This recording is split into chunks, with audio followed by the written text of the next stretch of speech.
if we have a graduate student writing in a language that's not their first language, so I'm a native English speaker, but I often write in Spanish, and other graduate students might be speakers of Spanish or Portuguese writing for an English speaking audience.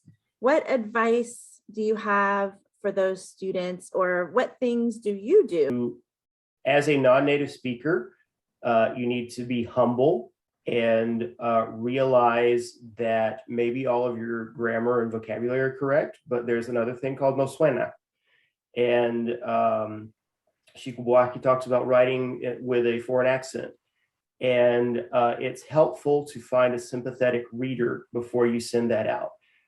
Maybe if you know the editor of the journal, maybe they will help you when it comes time to copy edit it.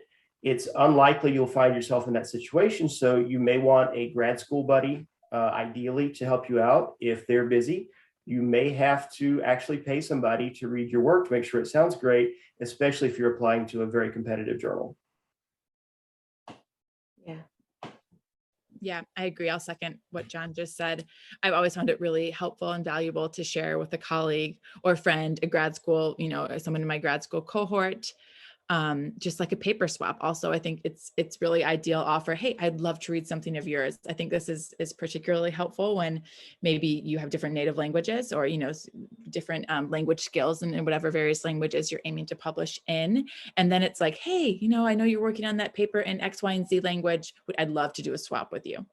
And that might not even be a paper that they're looking to publish, but like a paper for a grad school seminar, right? So you might have different goals and goals for that paper, but still being able to swap is super helpful. And then also just reading articles in various languages, for grad students, I think in any language program or literature program, it's helpful to make sure that you as a researcher are engaging and reading research, whatever that is for you. For me, it would be, articles, literary criticism, whatever that looks like, theory in various languages as well. So you can really get a feel for what that looks like, sounds like in a more formal writing setting, like it would be to send into a journal.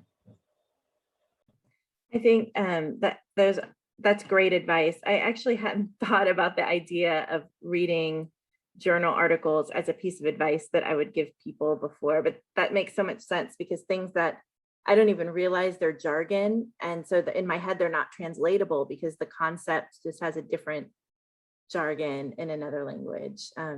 So on my campus, we have a writing studio and an English language center that both offer free consultations to graduate students. Even if you are doing work for publication, if you're a graduate student at the institution, those services are available to you. So just to recap, be humble, get a sympathetic reader before you send your work off to undoubtedly less sympathetic reviewers. Find a writing group or a partner that you can do like a reading services swap with, and read journal articles in that field on that topic related to what you're writing about, so you can make sure you're following the conventions.